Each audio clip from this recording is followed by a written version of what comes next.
వలసదారుల వివాదం కాస్త America vice president JD Vance మెడకు చుట్టుకునేలా ఉంది. అమెరికా ప్రెసిడెంట్ డొనాల్డ్ ట్రంప్కు చెందినటువంటి రిపబ్లికన్ పార్టీ తాము అధికారంలోకి వచ్చిన వెంటనే దేశం నుండి అక్రమ వలసదారులను పంపించేస్తామని హామీ ఇచ్చింది. గత ఏడాది నవంబర్లో జరిగినటువంటి ఎన్నికల్లో ట్రంప్ ఘన విజయం సాధించారు. ప్రెసిడెంట్గా ట్రంప్, వైస్ ప్రెసిడెంట్గా జేడీ వ్యాన్స్ బాధ్యతలు స్వీకరించారు. ఇక అసలు విషయానికి వస్తే జేడీ వ్యాన్స్ భార్య ఉషా వ్యాన్స్ ఇండియన్ హిందువు. ఇద్దరు ప్రేమించి పెళ్లి చేసుకున్నారు. ఇక జేడీ వ్యాన్స్ ఆదివారం నాడు ఇతర దేశాల నుంచి వలస వచ్చిన వారు అమెరికన్ల కలను దొంగలిస్తున్నారంటూ కూడా చేసిన వ్యాఖ్యలు పెద్ద దుమారం రేపాయి. దీంతో ముందుగా మీ భార్యను ఇండియాకు పంపించండి అంటూ సోషల్ మీడియాలో పెద్ద ఎత్తున కామెంట్లు వెలువెడుతున్నాయి. ఆ వివరాలేంటో ఇప్పుడు చూద్దాం.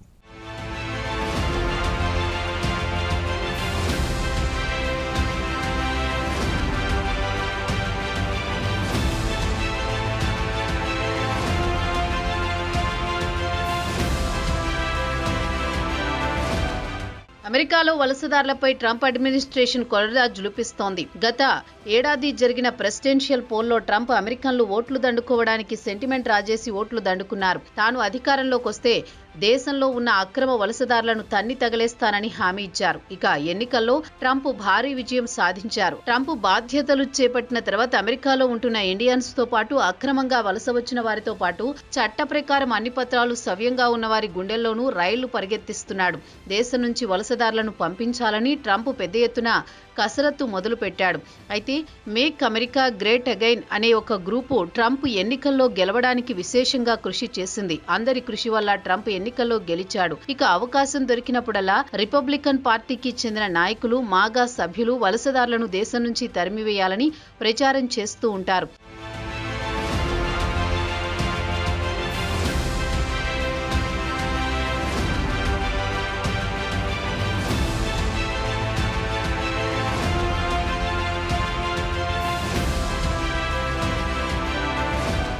అదే నినాదాన్ని వైస్ ప్రెసిడెంట్ జేడీ వాన్స్ కూడా ఎత్తుకున్నారు. అక్రమ వలసదారులపై జేడీ వాన్స్ చేసిన వ్యాఖ్యలు ప్రస్తుతం రివర్స్ అయ్యాయి. తాజాగా జేడీ అమెరికన్ డ్రీమ్స్ అక్రమ వలసదారులను దోచుకుంటున్నారని ఆదివారం నాడు కామెంట్ చేశారు. దీంతో సోషల్ మీడియాలో ఆయనపై సోమవారం పెద్ద విమర్శలు వెల్లువెత్తాయి. ముందుగా మీ భార్య ఉషాను ఇండియాకు పంపించేయి, భారత సంతతికి చెందిన ఆమె హిందూ అంటూ పలువురు జేడీని ఉద్దేశించి కామెంట్లు పోస్ట్ చేశారు. జేడీ కామెంట్లపై పలువురు ప్రతిపక్ష పార్టీలకు చెందిన వారు కూడా విమర్శలు గుప్పించారు. ముందుగా మీ ఇంట్లో చూసుకో, మీ భార్య ఉషా, ఆమె ఇండియా నుంచి వలస వచ్చిన వారి కుమార్తె అని గుర్తు చేశారు. మరికొందరు ఒక అడుగు ముందుకేసి వెంటనే ఆమెను ఇండియాకు పంపించేయని సలహా ఇచ్చారు.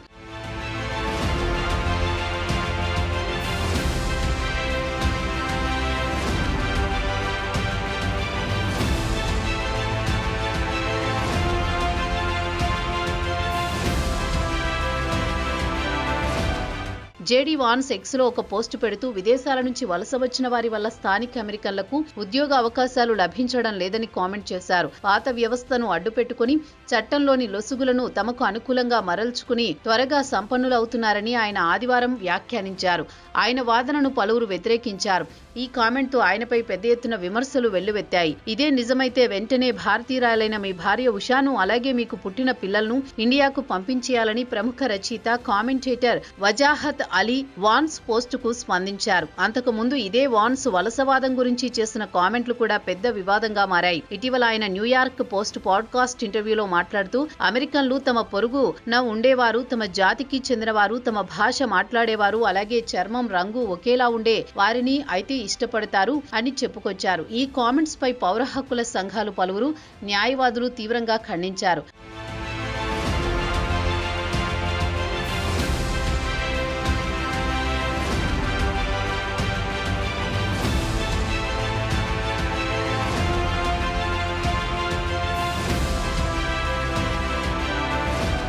ట్రంప్కు అత్యంత సహచరుడు అయిన జేడీ వాన్స్ కూడా దేశంలో పెద్ద ఎత్తున వలసదారులు పెరిగిపోవడానికి బైడెన్ అడ్మినిస్ట్రేషన్ కారణమని మండిపడ్డారు. మరి మీరు అధికారంలో ఉన్నారు కదా, దేశంలో సరైన పత్రాలు లేని వారిని తిరిగి వారి వారి దేశాలకు పంపిస్తారా అని ప్రశ్నిస్తే వీలైనంత మందిని దేశం నుంచి పంపించాలనుకుంటున్నానని వాన్స్ అన్నారు. మరోమారు వాన్స్ హిందూ భార్య గురించి ప్రస్తావన వచ్చింది. తరచూ తన భార్య మతం గురించి ఇంటర్వ్యూలలో ప్రస్తావించాల్సి వస్తోంది. గత నెలలో ఆయన టర్నింగ్ పాయింట్ యుఎస్లో మాట్లాడుతూ తన భార్య హిందూ అని, ఆమె మత విశ్వాసాల గురించి ప్రస్తావించారు.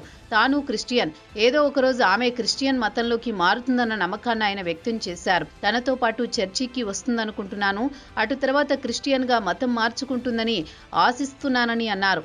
దీంతో ఆయనపై పెద్ద ఎత్తున విమర్శల వర్షం కురిసింది.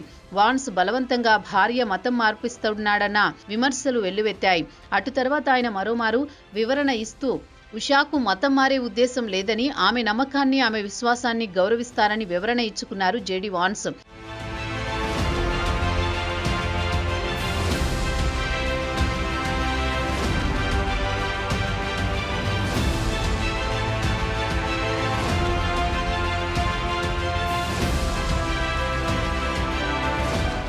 ఇక అసలు విషయానికొస్తే ట్రంప్ అడ్మినిస్ట్రేషన్ వలసదారులపై ఈ నెల 3న కొరడా ఝుళిపించింది. అలాగే 19 దేశాలకు అత్యంత ప్రమాదకరమైన దేశాలుగా ప్రకటించింది. ఆ దేశాల నుంచి వచ్చే ఇమిగ్రేషన్ అప్లికేషన్స్, అలాగే గ్రీన్ కార్డులతో పాటు సిటిజన్షిప్, శరణార్థి హోదా దరఖాస్తులను తక్షణమే రద్దు చేస్తున్నట్లు ప్రకటించింది. అదే సమయంలో వాన్స్ ఈ వ్యాఖ్యలు చేయడం వివాదంగా మారింది.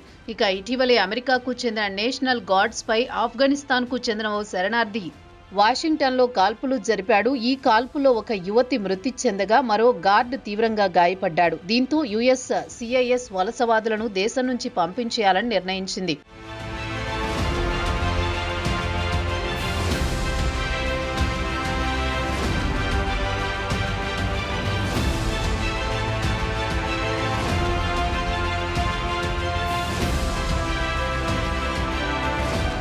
అలాగే అమెరికాలో ఉన్న 2.2 మిలియన్ శరణార్థి హోదాకు కోసం వచ్చిన పెండింగ్ దరఖాస్తులను స్తంభింపజేయాలని నిర్ణయించింది. ప్రస్తుతం లక్షలాది కుటుంబాలు, కార్మికులు, విద్యార్థులు శరణార్థి హోదా ఇవ్వాలని దరఖాస్తు చేసుకున్నారు. పలు దేశాల్లో యుద్ధాల కారణంగా లేదా అంతర్యుద్ధాల కారణంగా లేదా కరువు కాటకాల వల్ల అమెరికాలో తలదాచుకుంటామని శరణార్థి హోదా ఇవ్వాలని విజ్ఞప్తి చేసుకుంటారు. ప్రస్తుతం అలాంటి దరఖాస్తులను పెండింగ్ లో పెట్టడమో లేదా వారిని తిరిగి ఇంటర్వ్యూ చేయాలని ఆలోచనలో ఉంది ట్రంప్ అడ్మినిస్ట్రేషన్. ప్రస్తుతం వాన్స్ వైస్ ప్రెసిడెంట్ హోదాలో ఉండడానికి కారణం ఇతర దేశాల నుంచి వలస వచ్చిన వారు. ఉదాహరణకు ఏషియన్ అమెరికన్లు 7% ఉంటే 2016 నుంచి ఆ ఓటర్ల సంఖ్య 50%కి పెరిగింది. స్వింగ్ స్టేట్స్ లో హిస్పానిక్ ఓటర్లు రిపబ్లికన్స్ కు కీలకం. అవన్నీ పక్కన పెడితే అమెరికా జీడీపీకి 25% ఆదాయం సమకూర్చి పెట్టేది చట్ట ప్రకారం లేదా అక్రమంగా వచ్చిన 45 మిలియన్ల ప్రజలే అనేది మాత్రం పచ్చి నిజం. అమెరికా ఈ రోజు ఈ స్థితిలో ఉంది అంటే ప్రపంచంలో ఇతర దేశాల నుంచి వచ్చిన వారు కలిసి కష్టపడితేనే ఈ స్థాయికి వచ్చామని వాన్స్ గుర్తుంచుకుంటే మంచిదనే వారు ఉన్నారు.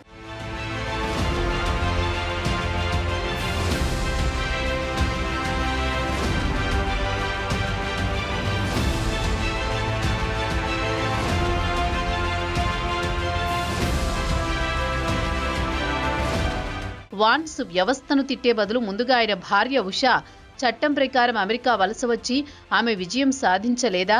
అమెరికన్ డ్రీమ్ ను సాధించాలంటే సాధారణ అమెరికన్ సరైన పంథాను అనుసరించాలి, అవకాశం కోసం ఎదురు చూడాలి అని సలహా ఇస్తున్నారు మేధావులు. దేశ ఆర్థిక వ్యవస్థను బలోపేతం చేసుకోవాలంటే అందరినీ కలుపుకుపోవాల్సిందే.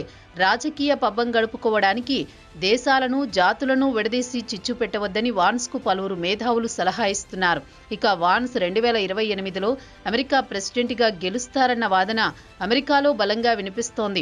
ఆలోగా ఉషాను కన్విన్స్ చేసి మతం మార్పిస్తారా లేదా అనేది వేచి చూడాల్సిందే. ప్రస్తుతానికి మాత్రం ఆమె తాను మతం మారే ఉద్దేశం లేదని తేల్చి చెబుతున్నారు. మరి రాబోయే రోజుల్లో పరిస్థితులు ఏ మలుపు తిరుగుతాయో చూడాలి.